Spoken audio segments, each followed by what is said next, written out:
For today's meditation, the passage is selected from book of Exodus chapter 14 verses beginning from 13 to 28 and 15th verse. I will read for you. The word of God says, "Then the Lord said to Moses, 'Why are you crying out to me?' Then the Lord said to Moses, 'Why are you crying out to me? Tell the Israelites to move on. Tell the Israelites to move on.'" Let's pray. Let the words of my mouth and meditation of my heart be acceptable to you, my rock and my redeemer. Amen. So greetings to you in the matchless name of our Lord and Savior Jesus Christ. Praise the Lord, my dear friends.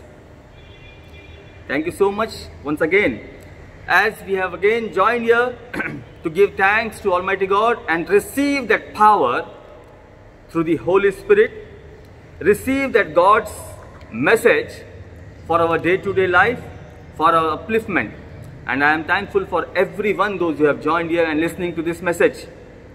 My dear friends, the situation is a common situation and well-known situation. Why I am telling you common? Because God taught a lesson to these Israelites when He brought them from the Egypt and they were standing at the seashore of Red Sea. That time they were murmuring, they were grudging to Moses, and Moses said, "The Lord will fight for you, you need only to be still." These are the words of Moses. But then the Lord said to Moses, that is very important, what Lord speaks in situations, what God does in different kinds of situations when we come to Him, that is very important. What He said, "Why are you crying out to me?" Now you might have seen, though we gather together, though we get connected every day in devotion, Monday to Friday, on Sundays also, very few words I am praying for the pandemic now. Very few words I am praying for the hospitals and nurses and doctors. Definitely we have prayed once. Now the new prayer request what we are getting, we are praying. Now God may ask you and me, "Why are you crying to me? Why are you crying to me?" And the next verse, this verse holds us, but the next statement says, "Tell the Israelites to move on." Let us move on in these situations, my dear friends. The whole theme, what will be going around or revolving today, is don't give up, don't back up, or don't shut up. It's very important. Don't give up, don't back up, or don't shut up. My dear friends, the words before us was Israel was being pursued by the armies and chariots of Pharaoh. We all know that. God knew that Pharaoh would do and every move he would make. So God was knowing everything, what Pharaoh was going to do. God was understanding that he is going to chase even after the plagues. Now do not forget the situation of the 10 plagues. Even they lost their children, the firstborn. That is very important. Yeah? Even they lost their firstborn. And after that also, they started to chase the Israelites. My dear friends, it is very much important. God knew just what to do that Israel might be delivered from the cruel Pharaoh. In front of them was the Red Sea and behind them was the pursuing host of Pharaoh. Now when I am preaching this, when I am giving, I will be coming directly to the relevance by giving a small theological reflection. My dear friends, kindly imagine your situations. Sometimes not necessarily you are about to cross any of the sea. Okay? But the situation will be like that. In Hindi it is a proverb na, ek taraf kuan aur ek taraf khai. Ek taraf kuan, ek taraf khai. So one side, in front of them were Red Sea and behind them was army of Pharaoh. We face such situations. And what is the difficult task in that situation, you know? Decision. What to do? Either to surrender to the army of Pharaoh or going to the Red Sea. And practically looking, we feel, oh my God, Red Sea, how can we do that? We don't have ship, we don't have boat, and we face such situations in our lives. Kya karu? What to do? This side or this side? In a simple way, standing at a juncture and where we can see two paths, where we will go.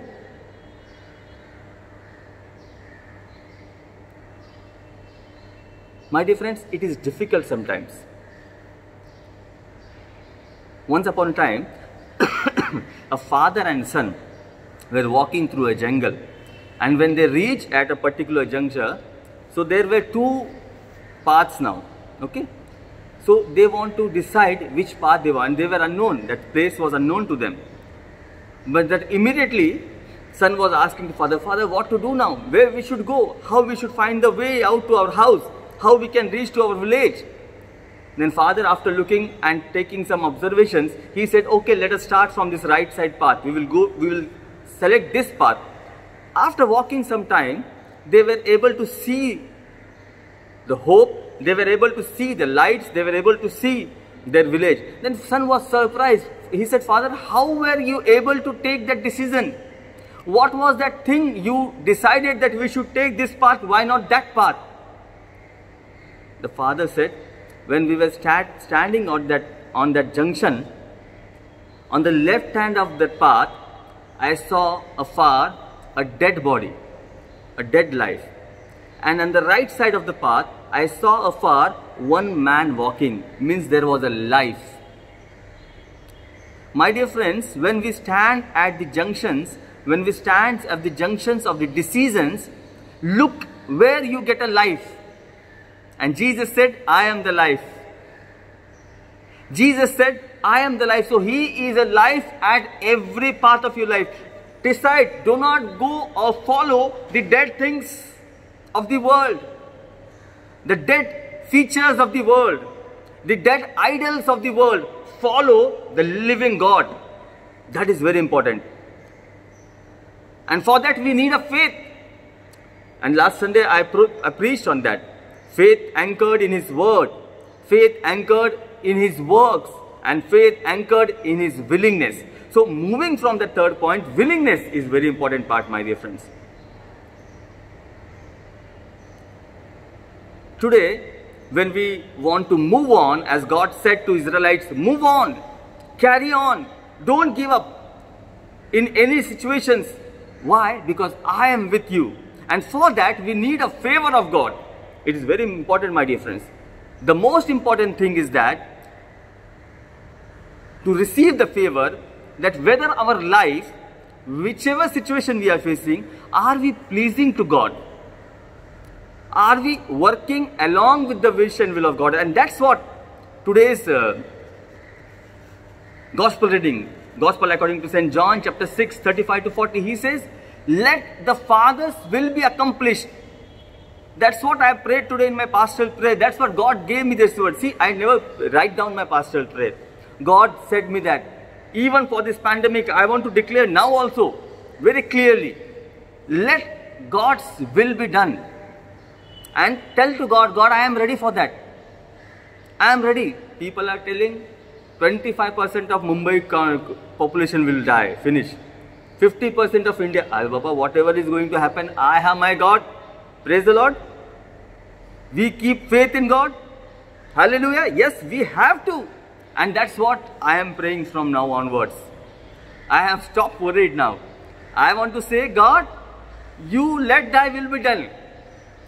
You want to finish half Mumbai, full India, whatever you want to do because you are the creator of this heaven and earth.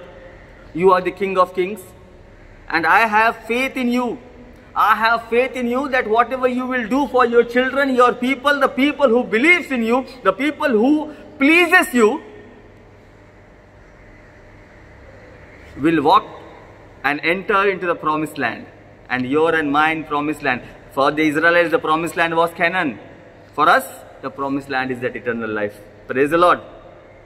Either on the clouds, either with that last trumpet, we will be with Him. Now, my dear friends, why we do not understand the will of God or walk on His? Because we have to be favored with God.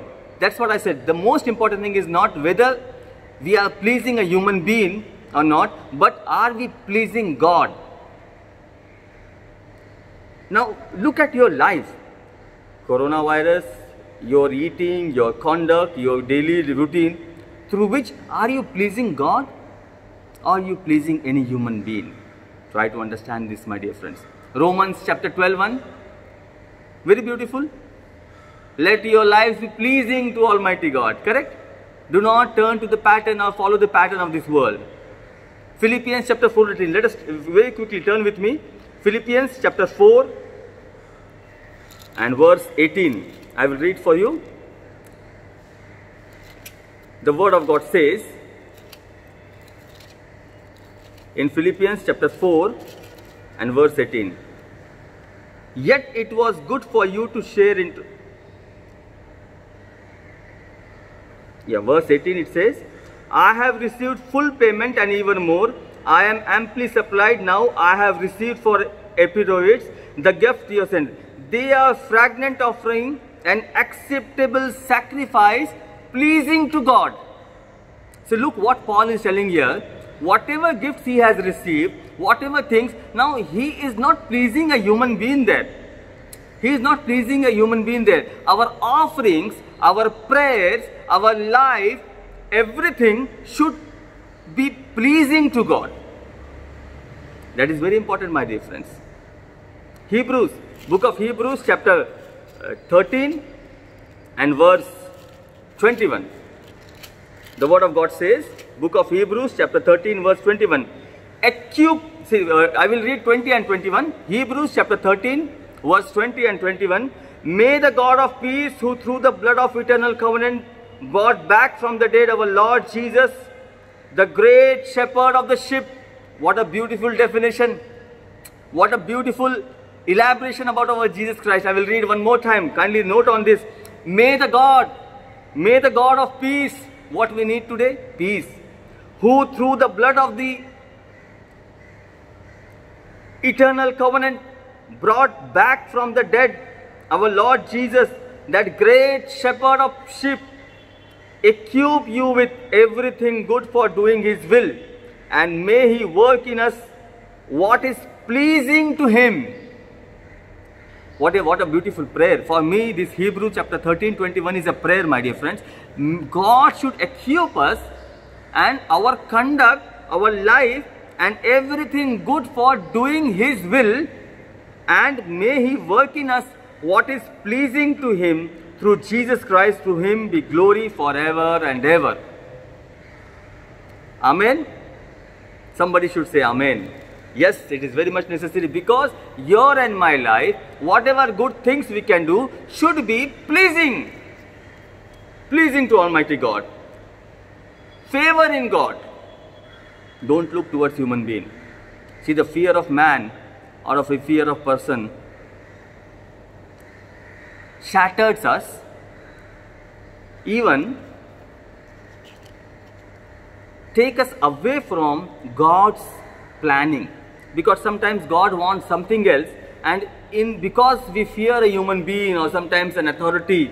Sometimes it happens with pastors also. Yeah, pastors, we get fear to bishops, district superintendents, especially why for the transfer. I always say, do not fear. Transfer se डरने का नहीं pastor ने. Wherever we go, because do not forget, if we are standing and sitting in a big branded church today, and see, it's God's wish. When you entered into ministry, when I entered into ministry, what was my prayer? God, I want to serve you, correct? That was my prayer. And then why I should be attached to any of the church? Why I should be attached? My dear friends, kindly remember this. Do not please a human being, or when we try to please human being, sometimes we discard the will of God. Getting my point? Are you getting my point? So, try to please God, keeping aside, I am not telling that hate any human being. Love them. Be among them. If they are wrong, tell them, this is not the way, this is the will of God. I will read for you from Gospel according to St. Luke chapter 12, verse 5. Okay, the word of God says here, but I will show you whom you should fear. Okay? Luke chapter 12 verse 5 says, I will show you whom you should fear. Fear him who, after the killing of the body, has power to throw you into hell. Yes, I tell you, fear him. Fourth verse says, once again I will read this. I tell you, my friends, do not be afraid of those who kill the body and after that you can do no more. Do not fear a human being who can put harm to your body and after that no more. But fear the Lord who can put our body even after death into the hell. Depend upon God now, dear friends. In this pandemic, in this situation, in your condition, in your anxieties, in your worries, let the will of God be done and tell God, I am ready for that. I am ready to walk along when the thousands are falling this side, thousands are falling this side, and I am thankful for the sister when she was tested with that corona test, worried, tension, and she gave testimony and said, Pastor, I remember the words. I remember the words of psalmist who says, thousands will fall, but God, I am your God and take you along through any valley till my vision will. My dear friends, let us favor with God. Let us please God in our life. Fortitude in God. Let us take courage from God. From where, how we should get a courage if we are not going to get a fear from any person. See, if I should please God, if any human being should please God, and we are not fearing to our boss, we are humbly respect. A respectful fear should be there. Respect is there. Respect your authority, but not to please them beyond the will of God. Do not please any human being beyond even to your pastor also. Do not please even your pastor beyond the will of God. Because we have to take courage from Almighty God. God said to Israelites, go forward, move on. Because God is going to help them and give them strength above and beyond themselves. You and me can endure adversity and trouble with courage through the strength and power of God. Psalm 118 verse 13 says, the Lord helped me. What he says? Psalm 118 verse 13, I will read for you. Kindly turn with me. Psalm 118 and verse 13. See what happens when you don't, what we think, oh, this particular human being, this particular authority can affect me, defect me, push me. Word of God says, this is a word for that person who is thinking like this, who is fearful to the authority and trying to please him beyond the will and wish of God. What it says, I was pushed back. Maybe KJV is telling something different. I will read for you from NIV. I was pushed back and about to fall. Remember the words, about to fall. What happened? What happened next? But the Lord helped me. That is our faith. He will help you and me. Anybody can push me. Anybody can pull us back. It is very famously told by Indians, na? They are like the crabs pulling one another. They are like the crabs pulling one another. Do not fear, my dear. Oh, koi डरने की बात नहीं. Lot of people, lot of my near and dear ones comes and tells me, Pastor Raj, you should be careful. They are jealous about that. You have this post. Arey Baba, I always tell, it is God's will. If He wants to take any post, any position, let Him take away. Do not worry about, do not try to fight our fear. I was about to fall, Word of God says, but Lord saved and helped me. What a beautiful, comforting words, my dear friends. It renews us. Simple words, but it renews us. So we get a courage to stand in this world through God. Acts chapter 4:31. The Holy Spirit gave courage to the disciples to speak. You can check it. You can write it down and afterwards you can check it. Okay? Acts chapter 4:31. The Holy Spirit gave courage to the disciples to speak The disciples, those who were hiding, running from the fear of human being, but they got a courage. Acts chapter 16, Paul and Silas were in the prison.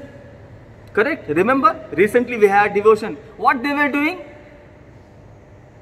Praising God. Correct? They were praising God. They were singing hymns. My dear friends, you and me cannot do this without the gift of Holy Spirit and without the power of Holy Spirit and without the will. When you will say, God, let thy will be done in my life, then we are not bothered about prison. We are not bothered about transfer. We are not bothered about any human being. We are not bothered about my boss if they are wrong and they want to put us and push us, or we are not bothered about the people, those who can pull us. We pray for them. We love them. Kindly remember, pray for them, love them, and depend upon God. Fortitude in God is very important. धैर्य जिसे बोलते हैं हिंदी में, correct? Receive that patience, that courage from God. Why? Now the question arises, why? Why? Because future. See, favor in God, fortitude in God, and now our future is in God. Why? Because our future is in God. Nowadays you may be getting several confusing, I prayed for that. I prayed for that. Confusing posts, videos. Somebody is telling now this virus is not a virus. This virus is a, what do we say? Bacteria. Correct? Somebody is telling now recent news, WHO. They are giving some other information. If you are having cough and cold, then you are not going to attack with what? Today's news, morning news. You are not going to affected with the virus then. Baba, previously in the beginning they used to say that if you are having cough and cold, you are having virus. Now they were telling it is a virus, it is hidden in the fatty thing and the DNA is inside. The fatty things take times to be dissolved and the virus comes out and goes into lungs and affect. Now they are telling it is a bacteria, it can be cured by aspirin. My God, I am not suggesting you anything, but I am just giving you example what I am receiving or what we are listening on the news channels. Wow, Baba, confusing, chaos. My mind goes revolve. When I go with the Bible into a deep study, I feel so peaceful, my dear friends. Depend upon God, favor in God, fortitude in God, because the future is in God. Why I am telling you? He perceives the future. Psalm 1:6 says, knows the way of the righteous. Yeah, I will read for you. Psalm chapter 6, what he says? He knows your and my way. He knows your and my future. He was knowing that Israelites, those who are standing at that seashore of the Red Sea, the Pharaoh will chase them, but my light, my shadow will be with them. For the Lord watches over the way of the righteous, but the way of the wicked will perish. Because He watches your and my way. If you are righteous, if you are walking in God, He will watch over you. He will take care of you. Praise the Lord. Say Amen. Give thanks to Lord. That is the hope. My dear friends, from 60-65 days you are in a lockdown. 99.9% of us have not visited hospital, correct? So good news, positive news. If they would have been not locked down, 2-3 times you would have been visited to hospital. For small reason. Praise the Lord. And those who have visited, they came back victoriously. For that also praise the Lord. Yes, they came back victoriously. I pray for their family. And they requested, Pastor, pray for my family that they should receive the gift of Holy Spirit. This is a testimony of the sister after coming back negatively in that corona test. Amen. So, he perceives the future. He knows the future. Philippians chapter 4:19 says, He plans our future. Correct? It is very much important, my dear friends. When He plans the future, nobody can harm that. Nobody can move you. I will read from you. Philippians chapter 4, verse 19. And my God will meet all your needs according to His glorious riches in Christ Jesus. What you want? Tell me what you want. My word says, my living God says, according to His glorious riches, my God will meet all your needs. What is your need? If it is pleasing to God, according to John chapter 6, if it is according to wish of God, He will fulfill that and provide you. Why you are worrying? Our future relies on God.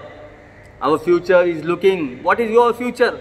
Why are you worried now? The education system is nothing today. What are the parents telling? Baba, till the day we will not get vaccine, we are not going to send our children to our schools. Correct?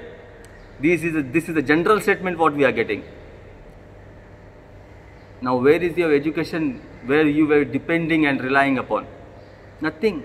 Medical science collapsed, army collapsed, education system collapsed, on which we were standing and praising self, and thinking that, oh, we decide our future. We know our future, what we are and what we can do. We can rule whole the world. Finish. My dear friends, Word of God says, my God will meet all your needs. Say Amen in your hearts. Say praise the Lord to Almighty God. And our future is there. The last trumpet. Rapture. Pray for that. Prepare for that. Finally, last thing. He provides in our future. See, He perceives in our future. He plans for our future. And He provides in our future. Matthew chapter 6, 33.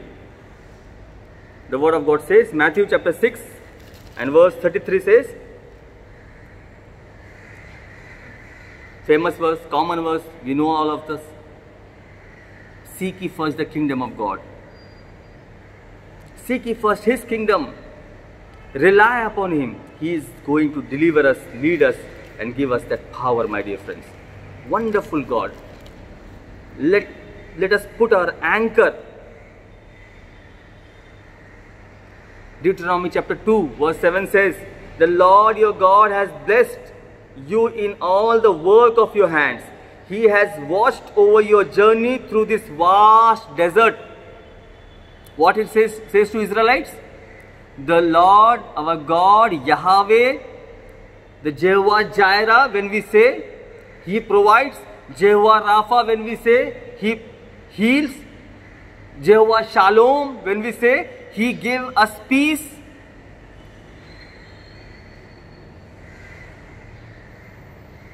Jehovah Nissi, the banner of our life. What He says? The Lord your God has blessed you in all the work of your hands and watched over you throughout the journey of desert. He was telling to the Israelites, but He is today telling to you and me, my dear friends. Which company you are working?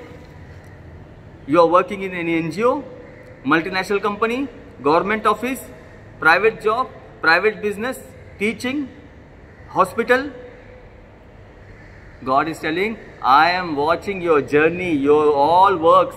Why you are getting worried? Let us pray today. Let us make a covenant with God today, my dear friends. Today I want to wind up with this covenant. No altar call, but I want to make this covenant. Let us make covenant to each and every person, everyone, those who is listening to this. Tell to God, let thy will be done. And God, prepare me for that situation. I am ready. Yes? Got it? That's what. Finish. Then do not worry. What is going to happen with your business or job after the lockdown? What is going to happen tomorrow next to you? And when we take this covenant, when we make this oath, fully depend upon Him. Not for namesake.